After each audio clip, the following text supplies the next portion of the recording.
আলহামদুলিল্লাহি রাব্বিল আলামিন ওয়াসসালাতু ওয়াসসালামু আলা সাইয়্যিদিল মুরসালিন আম্মা বা'দ ফাআউযু বিল্লাহি মিনাশ শাইতানির রাজীম বিসমিল্লাহির রহমানির রহিম। প্রিয় আশিকানে রাসূল ও মাদানী চ্যানেলের দর্শক শ্রোতা, উপস্থিত হয়েছি আবারও আপনাদের মাঝে মাদানী চ্যানেলের অনুষ্ঠান আমার দায়িত্ব নিয়ে। আজকে ইনশাআল্লাহুল করিম আমার দায়িত্ব অনুষ্ঠানে আমার আরেকটি দায়িত্বের ব্যাপারে আলোচনা করব। তো আমরা মনোযোগ দিয়ে শ্রবণ করব এবং ইনশাআল্লাহ সেই দায়িত্বের ব্যাপারে জানব এবং অপরের কাছেও পৌঁছাবো, নিজেও সেই দায়িত্ব পালনের জন্য সচেষ্ট হব। আমরা আমাদের এই দায়িত্বের ব্যাপারে শ্রবণ করার আগেই প্রিয় নবী রাসূলে আরবি সাল্লাল্লাহু তাআলা আলাইহি ওয়া আলিহি ওয়াসাল্লামের প্রতি দুরূদ শরীফ পাঠ করার একটি ফজিলত শ্রবণ করে নিই। তাজেদারে রিসালাত শাহিন শাহে নবুয়ত মুস্তাফা জানে রহমত হুজুর পুর-নূর সাল্লাল্লাহু আলাইহি ওয়াসাল্লাম ইরশাদ করেন, যখন তোমরা মুয়াজ্জিনের আওয়াজ শোনো তখন তোমরাও সেই রূপ বলো যেরূপ সে বলেছে।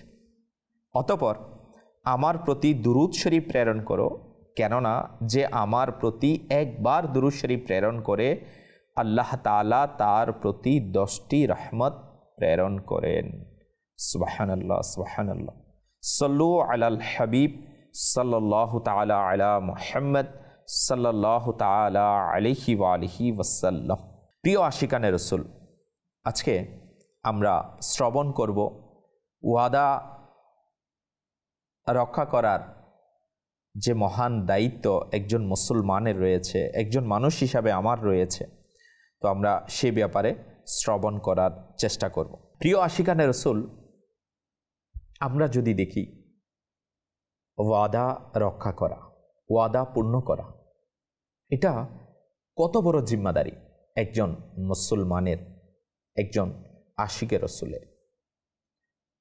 আর এই শিক্ষা যেভাবে আউলিয়ায়ে কামিলিন আমাদেরকে দিয়েছেন, আমাদের বড়রা আমাদেরকে শিখিয়েছেন। আর অপরদিকে যদি দেখি ইমামগণের মহান শানের মধ্যেও এটার কেমন পরিপূর্ণ আমল ছিল সাহাবাই কেরামের বরকতময় জীবনীতে। তবে তাবেঈনগণের মুবারক সিরত যদি আমরা দেখি, আর সাথে সাথে ইমামুল আম্বিয়া আমাদের প্রিয় নবী রাসূলে আরবি সাল্লাল্লাহু তাআলা আলাইহি ওয়া আলিহি ওয়াসাল্লাম ওয়াদা রক্ষা করার প্রতি কত বেশি মনোযোগী ছিলেন। হযরত সাইয়্যিদুনা আবুল হামসা রাদিয়াল্লাহু তাআলা আনহু বলেন, নবুয়ত ঘোষণার পূর্বে আমি নবী করিম রউফুর রহিম সাল্লাল্লাহু আলাইহি ওয়াসাল্লামের থেকে কিছু মাল ক্রয় করেছিলাম। এ ব্যাপারে হুজুর সাল্লাল্লাহু তাআলা আলাইহি ওয়া আলিহি ওয়াসাল্লাম এর কিছু টাকা আমার নিকট রয়ে গিয়েছে। আমি হুজুর সাল্লাল্লাহু আলাইহি ওয়াসাল্লামকে বললাম, আপনি এখানেই অপেক্ষা করুন, আমি এখনই ঘর থেকে টাকা এনে এই স্থানেই আপনার দরবারে উপস্থিত হচ্ছি। হুজুরে পুর-নূর সাল্লাল্লাহু আলাইহি ওয়াসাল্লাম সেই স্থানে অপেক্ষা করার ওয়াদা করলেন, কিন্তু আমি ঘরে এসে নিজের ওয়াদার কথা ভুলে গেলাম।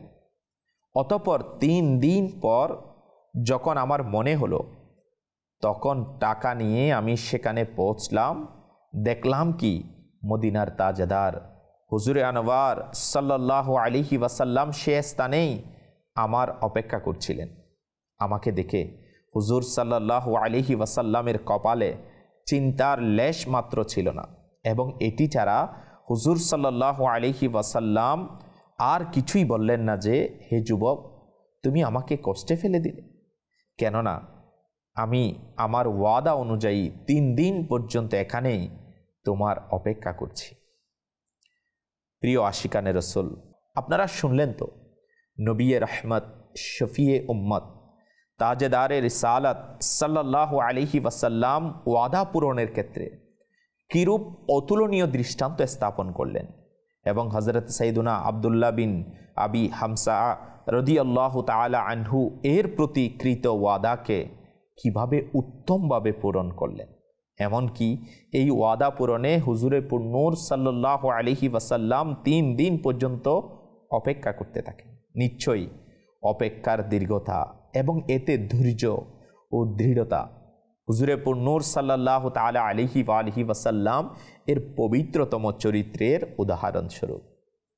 তেরে খুলক কো হক নে আজিম কাহা, তেরে খিলক কো হক নে জমিল কিয়া, কোই তুঝসা হুয়া হে না হোগা শাহা, তেরে খালিকে হুসন ও আদা কি কসম।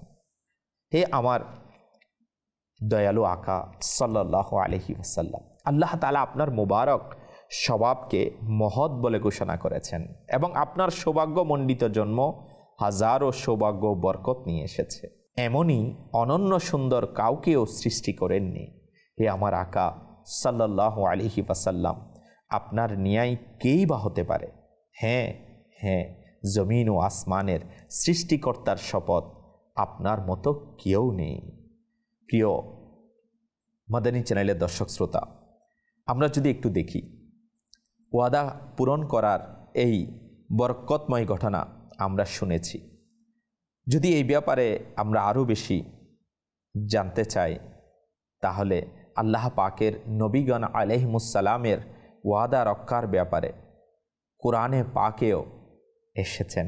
হজরত সাইদুনা সাহাল বিন আকিল রাদিয়াল্লাহু তাআলা আনহু বলেন, একবার হজরত সাইদুনা ইসমাইল আলা নবিয়িনা ওয়া আলাইহিস সালাতু ওয়াস সালাম কোনো এক ব্যক্তির সাথে এক স্থানে সাক্ষাৎ করার ওয়াদা করলেন। নির্দিষ্ট সময়ে তিনি সেখানে তশরিফ নিয়ে গেলেন, কিন্তু সেই ব্যক্তি ভুলে গেল। তিনি সেখানেই অপেক্ষা করতে রইলেন, এমনকি সন্ধ্যা হয়ে গেল এবং রাতেও তিনি সেখানে অবস্থান করেন। পরদিন সেই ব্যক্তি এলো এবং তাকে জিজ্ঞাসা করলো যে, আপনি কি কাল থেকে এখানে যাননি? তিনি বললেন, না, আমি কাল থেকে এখানেই। এই কথা শুনে সেই ব্যক্তি ক্ষমা প্রার্থনা করলো যে, আমি কাল আসতে ভুলে গিয়েছি। তার কথা শুনে তিনি বললেন, যতক্ষণ তুমি আসতে না ততক্ষণ আমি এখানেই অবস্থান করতাম। এই কারণেই তিনি সত্যবাদী হয়ে গেলেন। তার এই গুণ বর্ণনা করে আল্লাহ তাআলা 16তম পারা সূরা মারিয়ামের 54 নম্বর আয়াতে ইরশাদ ফরমান, কাজুল ইমান থেকে অনুবাদ, এবং কিতাবের মধ্যে ইসমাইলকে স্মরণ করুন, নিশ্চয় সে প্রতিশ্রুতি পালনে সত্যাশ্রয়ী ছিল এবং রাসূল ছিল, অদৃশ্যের সংবাদসমূহ বর্ণনাকারী। প্রিয় ইসলামী ভাইরা, আমরা শুনলাম তো আল্লাহ পাকের নবী হজরত সাইদুনা ইসমাইল আলা নবিয়িনা ওয়া আলাইহিস সালাতু ওয়াস সালাম কেমন ওয়াদা পূরণকারী। আল্লাহ, হাদিসে মুবারকার মধ্যে ওই ব্যাপারে এসেছে। ইরশাদ হচ্ছে, যে ব্যক্তি কোনো মুসলমানের সাথে ওয়াদা খেলাফি ভঙ্গ করে তবে তার উপর আল্লাহ তাআলা, ফিরিস্তা এবং সকল মানুষের অভিশাপ, আর না তার কোনো ফরজ কবুল হবে না নফল।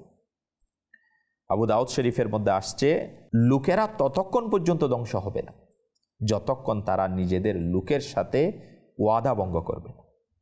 আরও ইরশাদ হচ্ছে, ওয়াদা হলো ঋণের ন্যায়, ধ্বংস তার জন্য যে ওয়াদা করে এবং অতঃপর তার বিপরীত করে, তার জন্য ধ্বংস, তার জন্য ধ্বংস। প্রিয় আশিকানে রাসূল, মুসলিম শরীফের হাদিসে মুবারকার মধ্যে আসছে, মুনাফিকের 3টি নিদর্শন রয়েছে। নাম্বার 1, যখন কথা বলে তখন মিথ্যা বলে। নাম্বার 2, যখন ওয়াদা করে তখন পূরণ করে না। নাম্বার 3, যখন তার নিকট আমানত রাখা হয় তখন তা খেয়ানত করে। বুখারী শরীফের ব্যাখ্যাকারী হজরতে আল্লামা মুফতি শরীফুল হক আমজাদি রহমতুল্লাহ আলাইহি বর্ণনাকৃত শেষ হাদিসে পাকের আলোকে বলে, এই হাদিসে মুনাফিকদের 3টি এমন নিদর্শন বর্ণনা করা হয়েছে যার সম্পর্ক কথা, কাজ এবং নিয়তের মধ্য থেকে একটি। মিথ্যা, কথার ফেসাদ, খিয়ানত ধোঁকা দেয়। কাজের ফেসাদ এবং ওয়াদাভঙ্গ হলো নিয়তের ফেসাদ। যা মুনাফিক হবে তার মধ্যে এই 3টি বিষয় অবশ্যই থাকবে, কিন্তু এটা আবশ্যক নয় যে যার মধ্যে এই 3টি বিষয় পাওয়া যায় সেই মুনাফিক হবে। তাই যদি কোনো মুসলমানের মাঝে এই বিষয়গুলো পাওয়া যাবে তাকে মুনাফিক বলা জায়েজ নয়। হ্যাঁ, এটা বলা যাবে যে তার মাঝে মুনাফিকের নিদর্শন রয়েছে। প্রিয় ইসলামী ভাইরা, আপনারা শুনলেন তো ওয়াদা ভঙ্গকারী ব্যক্তি কিরূপ দুর্ভাগা ও মূর্খ, যে ওয়াদা ভঙ্গ করে আল্লাহ তাআলাও তার নিষ্পাপ ফিরিস্তাদের অভিশাপের অধিকারী হয়, মুনাফিকের আফদে পতিত হয় এবং ফরজ ও ওয়াজিব কবুল হওয়ার নিয়ামত থেকে বঞ্চিত হয়। আফসোস যে আর অন্তরের কঠোরতা এতই বেড়ে গেছে যে ওয়াদা ভঙ্গের শাস্তির কথা শোনার পরও আমাদের এই গুনাহ থেকে বাঁচার মানসিকতায় সৃষ্টি হয়নি। লোকেরা আমাদেরকে বিশ্বাস করে, আমাদের সাথে সাক্ষাতের জন্য সময় নেয়, আমাদের প্রয়োজনের সময় ঋণ দেয়, আমাদেরকে তাদের গোপনীয়তার রক্ষক বানায়, কিন্তু আমরা এইরূপ অপদার্থ যে ওয়াদা ভঙ্গ করে তাদের আশা ভঙ্গ করে দিই এবং তাদের বিশ্বাসকে কত বিক্ষত করে আল্লাহ তাআলার পানা, আল্লাহ তাআলা পানা মনে করি খুবই প্রশান্তিতে জীবন অতিবাহিত করছি। ওয়াদা পূরণের বিষয়ে যদি ওই সকল নিষ্পাপ ব্যক্তিদের অর্থাৎ আম্বিয়াই কেরাম আলাইহিমুসসালাম এর চরিত্র আমরা অধ্যয়ন করি, তবে সম্ভবত আমাদের মাথা লজ্জায় অবনত হয়ে যাবে। কেননা সেই ব্যক্তিত্বরা আমাদের মতো ওয়াদা করে তার বিপরীত করা বা বিনা কারণে টালবাহানা করার লোক ছিল না, বরং নিজের ওয়াদা সর্বদা পূরণ করতেন। যেমন আমরা শ্রবণ করেছি ওয়াদা পূরণে সত্য নবী হজরতে সৈয়দুনা ইসমাইল আলা নবিগিনা ওয়া আলাইহিস সালাতু ওয়াসসালাম এর জীবনের বরকতময় ঘটনা। আমরা শুনেছি আমাদের প্রিয় নবী রাসূলে আরবি সাল্লাল্লাহু তাআলা আলাইহি ওয়া আলিহি ওয়াসাল্লাম এর মুবারক সিরাতের সেই মহান আলোচনা। আল্লাহ পাক আমাদেরকে প্রিয় আকা মদিনে ওয়ালে মুস্তাফা সাল্লাল্লাহু তাআলা আলাইহি ওয়া আলিহি ওয়াসাল্লাম এর বরকতময় হাদিসে মুবারকা থেকে যা কিছু শুনেছি এবং আল্লাহ পাকের কালামুল্লাহ শরীফ কোরআনে পাক থেকে যেটা শুনেছি, আল্লাহ পাক আমাদেরকে আমল করার তৌফিক দান করুন। প্রিয় দর্শক শ্রোতা, আসুন না শেষ পর্যায়ে ওয়াদা পূরণ করা এবং ওয়াদা ভঙ্গের গুনাহ থেকে মুক্তির কিছু পদ্ধতি আমরা শ্রবণ করে নিই, যেন আমরা ওয়াদা পূরণ করতে পারি এবং ওয়াদা পূরণ না করার গুনাহ থেকে মুক্তি পাওয়ার ব্যবস্থা করতে পারি। ওয়াদা পূরণ করার অভ্যাস করার জন্য ফজিলত সম্পর্কিত বর্ণনা, বুজুর্গানে দিনের ঘটনাবলী অধ্যয়ন করুন। রহমতে আলম নূরে মুজাসসাম রাসূলে আকরাম সাল্লাল্লাহু আলাইহি ওয়াসাল্লাম ইরশাদ করেন, তোমাদের মধ্যে উত্তম সে ব্যক্তি যে ওয়াদা পূরণকারী এবং নেক স্বভাবের অধিকারী। নিশ্চয়ই আল্লাহ তাআলা অজ্ঞাতনামা ও পরহেজগার বান্দাকে পছন্দ করে। তাই প্রিয় ইসলামী ভাইয়েরা, যখন আমরা ফজিলত শুনব তখন ওয়াদা পূরণের জজবা আমাদের কাছে আসবে। হ্যাঁ, আল্লাহ পাক আমাদেরকে শোনার আমল করার তৌফিক দান করুন। আর ওয়াদা ভঙ্গ করার কারণে ইহকালীন ও পরকালীন যে ক্ষতি রয়েছে সেই সম্পর্কে চিন্তা করুন, সেটা জানুন, তাহলে ওয়াদা ভঙ্গ করা থেকে আমরা নিজেকে বাঁচাতে পারব। ওয়াদা ভঙ্গের ক্ষতিসমূহের প্রতি চিন্তা ভাবনা করাতেও ওয়াদা পূরণ করার অভ্যাস হবে। ওয়াদা পূরণ না করার ক্ষতির মধ্যে এটাও রয়েছে যে ওয়াদা ভঙ্গ করা মুনাফিকের নিদর্শন, আল্লাহ তাআলার অসন্তুষ্টির কারণ এবং দুনিয়ায় সম্মান ও প্রভাব নষ্ট হওয়ার কারণ। ওয়াদা ভঙ্গকারীর কোনো কথাই বিশ্বাসযোগ্য হয় না। ওয়াদা ভঙ্গকারী দুনিয়ায় তো অপমানিত হয়েই আখিরাতেও কঠিন শাস্তির অধিকারী হয়ে যায়। আর আরেকটি পদ্ধতি হচ্ছে সতর্কভাবে কথা বলো। ওয়াদা ভঙ্গ থেকে বাঁচার জন্য সতর্কতা অবলম্বন করা এটাও উপকারী। যেমন কেউ যদি দর্জি হয়ে থাকে তবে ওয়াদা করবেন না এবং এভাবে বলুন, আমার ইচ্ছা তো আছেই কালকের মধ্যে কাপড় আপনাকে দিয়ে দেওয়ার, তবে ওয়াদা করছি না, এতে অলসতা হয়ে যেতে পারে। অথবা এইরূপ সাবধানী কথা বলুন, সঠিক অপারগতা বলে দেওয়াতেও কোনো সমস্যা নেই। এইভাবে যে ইসলামী ভাইদের লেনদেনের কাজ যদি তারা দৃঢ়ভাবে জানে যে এই লেনদেন ওয়াদা অনুযায়ী সময় মতো হবে না, তবে এই অবস্থায় তাদের উচিত কাউকে কোনো জিনিস পৌঁছাতে নির্দিষ্ট সময় কনফার্ম না দেয়া। প্রিয় ইসলামী ভাইরা, হ্যাঁ, এটার ক্ষেত্রে অবশ্যই আপনাকে সতর্কতা অবলম্বন করতে হবে যদি আমরা চাই হিকমত আমলি অবলম্বন করা। কিন্তু এই জিনিসটা হয়ে উঠে না আমাদের। আমরা অনেক সময় বলি কালকেই দিব, এখনই করব, কিন্তু এখন করলাম না, ভুলে গেলাম। তাই আমাদের প্রত্যেকের উচিত কথা বলার ক্ষেত্রে সতর্কতার সাথে বলা। যেটা আমার পক্ষে সম্ভব আমি সেটা বলবো, আর যেটা আমার পক্ষে সম্ভব নয় সেটা আমি বলবো না। তো আল্লাহ পাক চাইতে ইনশাআল্লাহ এর মধ্য থেকে আমরা নিজেকে গুনাহ থেকে বাঁচাতে পারব।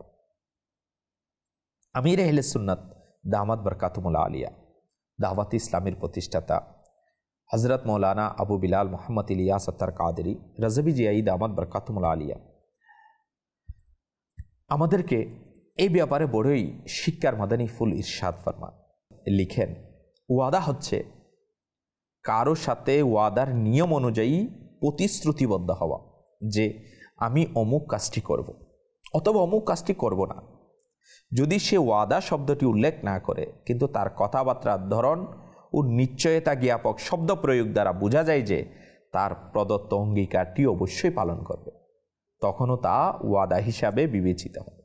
যেমন সে বলল আমি কাফেলায় সফর অবশ্যই করব, অথবা বলল সত্য কথাই বলছি, অথবা বলল নিশ্চিত থাকুন, অথবা বলল প্রস্তুত আছি, অথবা বলল আমি অঙ্গীকার করছি, অথবা বলল প্রতিশ্রুতি দিচ্ছি, অথবা বলল এটাই চূড়ান্ত সিদ্ধান্ত, ইত্যাদি ইত্যাদি। এই দৃষ্টান্ত এভাবে বুঝে নিন যে যেমন বিয়ে শাদীর কথাবার্তা, কেননা এটাও একটি ওয়াদা, যদিও তাতে ওয়াদা শব্দটি উল্লেখ থাকে না, তারপরও কনে পক্ষের সাথে কথাবার্তা চূড়ান্ত হওয়ার কারণে তা ওয়াদা হিসাবেই গণ্য হয়। এই ক্ষেত্রে চূড়ান্ত হওয়াটাই হচ্ছে ওয়াদা, আর আমার দায়িত্ব হচ্ছে ওয়াদা রক্ষা করা, পালন করা। আরেকটি পয়েন্ট আমাদের জন্য, কতিপয় লোক ওয়াদা না দিয়ে বরং এইরূপ বলে থাকে, আচ্ছা ভাই ওয়াদা না করলে সংকল্প করে নিন। এইরূপ বলাটাও উচিত নয়, কেননা এইভাবে সংকল্প বা নিয়ত করানোও অনেককে গুনাহে পতিত করতে পারে। আর অন্তরে নিয়ত না থাকা সত্ত্বেও যে বলবে আমি সংকল্প বা নিয়ত করছি আমি 12 মাস কাফেলায় সফর করব, অথবা আমি এই কাজটা আপনাকে করে দিব, এইরূপ বলাটা জঘন্য মিথ্যা। তাই যখনই কাউকে সংকল্প বা নিয়ত করাবেন সাথে সাথে ইনশাআল্লাহ আজ্জা বা জাল্লা ও বলাবেন, যাতে মনে ইচ্ছা না থাকলেও সে যেন মিথ্যার গুনাহ থেকে বেঁচে থাকতে পারে। সুবহানাল্লাহ, সুবহানাল্লাহ। প্রিয় ইসলামী ভাইরা ও মাদানী চ্যানেলের দর্শক শ্রোতা, আমাদের জন্য কেমন গুরুত্বপূর্ণ নসিহত আল্লাহ ওয়ালাদের পক্ষ থেকে।